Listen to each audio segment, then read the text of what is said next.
Okay, this is the second part of this 10.1 video.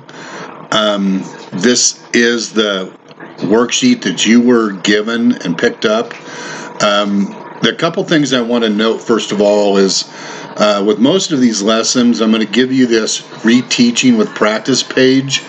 This gives you access to, like the box says here, vocabulary and theorems, so that you have, again, kind of a paper resource backing up some of the stuff that I'll be discussing also in videos.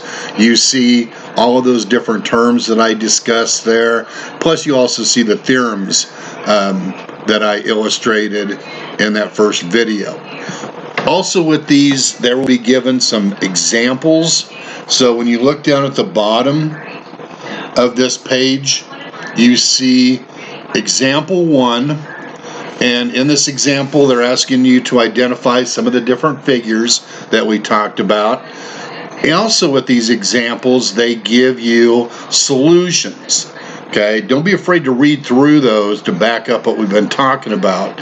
There's some good questions there, some good content there that will reinforce what we've been doing. Okay, on the back side of this, first of all, up there on top, it continues with the solution from the previous page, the previous example, and then there are some exercises that go with that. Okay, this is part of your assignment. You do need to do these 1 through 8, answer the questions right here, just write out the answers right next to the questions, okay, right on this paper. Okay, then you see you've got example number 2, where you actually are illustrating one of the theorems and actually working an example. Okay, so on the first of all, on the 1 through 8, let's just pick out a couple and talk about these first of all. Okay, question number 3 says, I want to look at the segment DC. And again, that's the first thing you want to note, is that does it have a segment symbol above it or a line symbol? If it has a segment symbol, then there's only certain terms that are available. If it has a line symbol, then it has to be either a secant or a tangent. Okay, so DC is a segment, so it starts at D on the circle and C at the center. Okay, and we said from our previous discussion then that DC would be called a radius. So I'll pencil that in next to that question. Okay. Another example would be number 5, right below it. Number 5 has the line symbol above it. And having the line symbol above it means that it does continue infinitely. And as I find it on the picture, I note that it intersects the circle at only one place. Therefore, by definition, we would refer to that as a tangent. So I'll pencil that word in there as well. So use the definitions and the symbols as we discuss them. There'll be another section on the other worksheet that's more the same to be able to answer questions similar to those. Okay, on 9 through 11, okay, all of these are from the last theorem. Last theorem said if you draw the tangent segments from a point to a circle, there will be 2 of them, those tangent segments must be equal. Find the value of x in each one of these cases. So on number 9, for example, I know that x squared minus 1, this tangent segment, has to equal this. So I'm going to set them equal and form this equation. And then I'm going to solve this equation. So if I add the 1 over, this becomes x squared equals 25. And then square root both sides, then x has to equal 5. Now, algebraically, we would have said that's plus or minus 5, but since we're trying to, well, I guess in this context, You could also, X could be a -5 as well, because it'll turn positive when you plug in. So I will, in this case, use plus or minus 5 to represent my answer. But if you plug it back in and you get an expression that's negative, you can exclude that from your solution. On the third page, which is the front side of the second page of the work packet, okay, you see exercises, practice B here, okay? And again, all of these are good exercises. On questions 1 through 4, they give you the diameter, given as that little b, and they want you to find the radius. Well, we said that the relationship between the diameter and radius is the radius is always half the diameter. So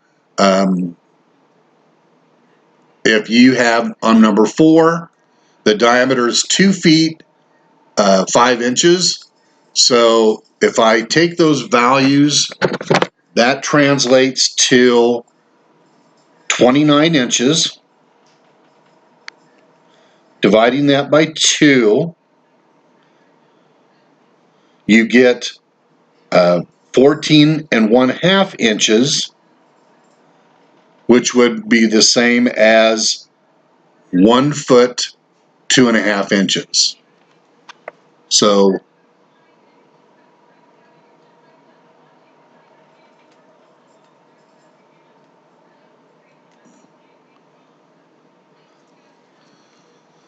something like that. 5 through 8 is just the reverse. They give you the radius. They're asking you for the diameter, so you're going to double each one of those. So on number 8, if I take 4.25 and double,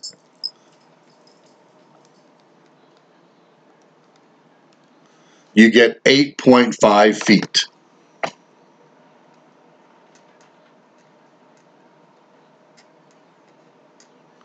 Okay. Questions 9 through 16, similar to what we did on the previous page, that's matching. In that picture, you have a series of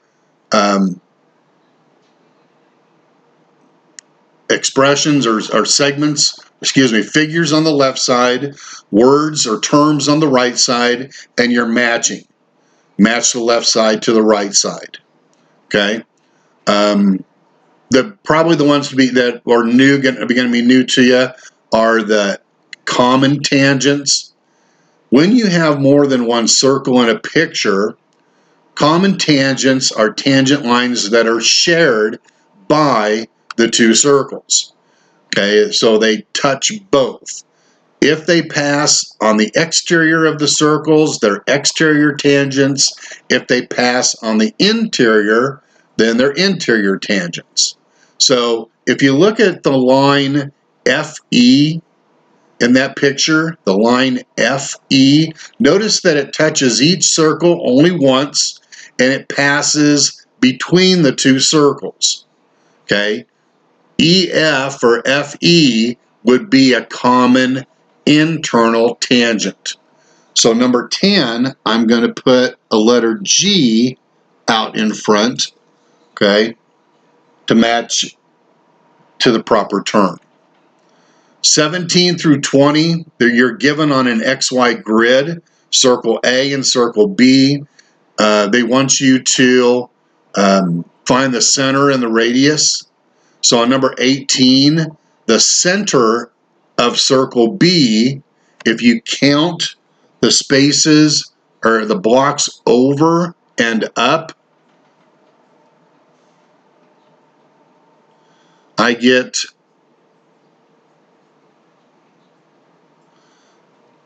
a center of 4, 6.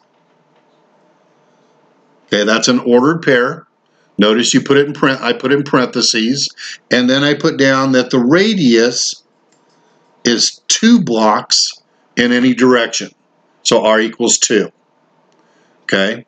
For the common tangents, what I want to do there is I want to name those equations as lines. I have vertical lines and horizontal lines, okay, for that picture. So I could say for a common tangent, x equals 2 is the equation of that vertical line that's a common external tangent on the left.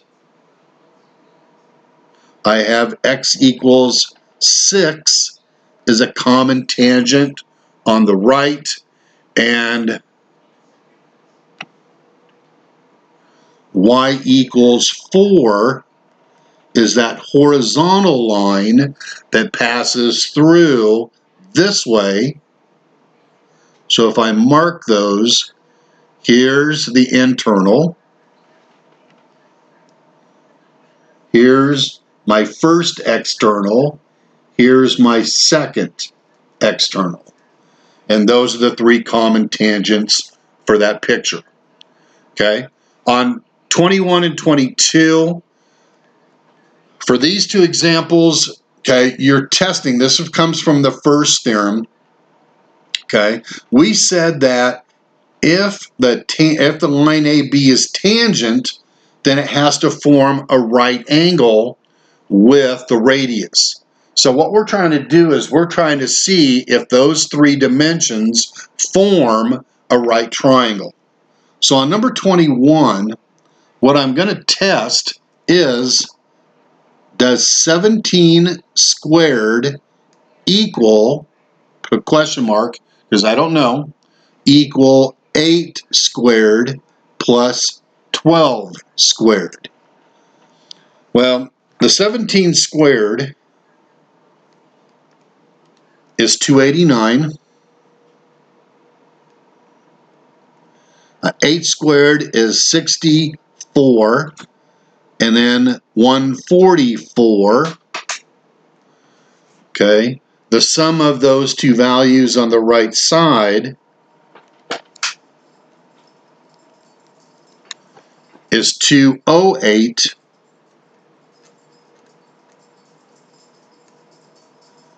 Since the two sides of that equation are not equal, then I would say no, AB is not a tangent. But you always want to start with the longest side when you're testing. This was part of the Pythagorean theorem when we talked about it earlier.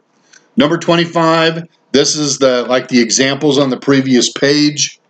Again, those tangent segments must be equal.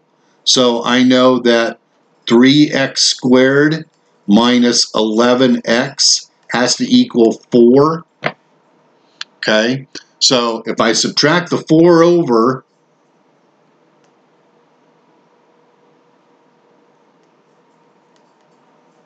okay, I get that trinomial. Okay, that trinomial, I'm going to factor it using the AC method. So 3 times 4 is 12, negative 12. The factors of negative 12 that add to negative 11 would be negative 12 and 1.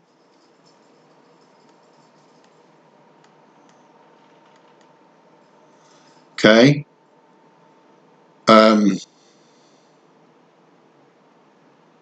then factor by grouping, I can take a 3x, running out of room here, 3x out of the first two. That leaves x minus 4. And then take a 1 out of the last two. That leaves x minus 4. I apologize. So I'm going to bring that back up top here.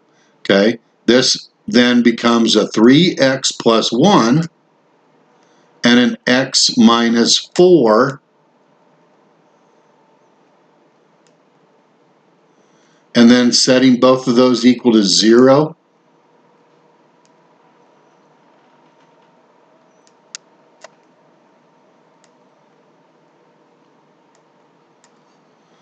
I get negative 1/3 and positive 4 for my answers. And I'm asking myself right now, can I plug those both back in?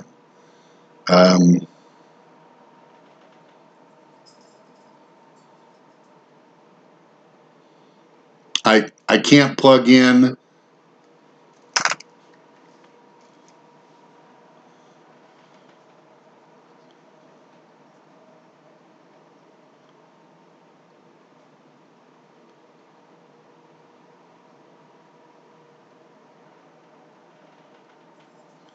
Yeah, let me see here.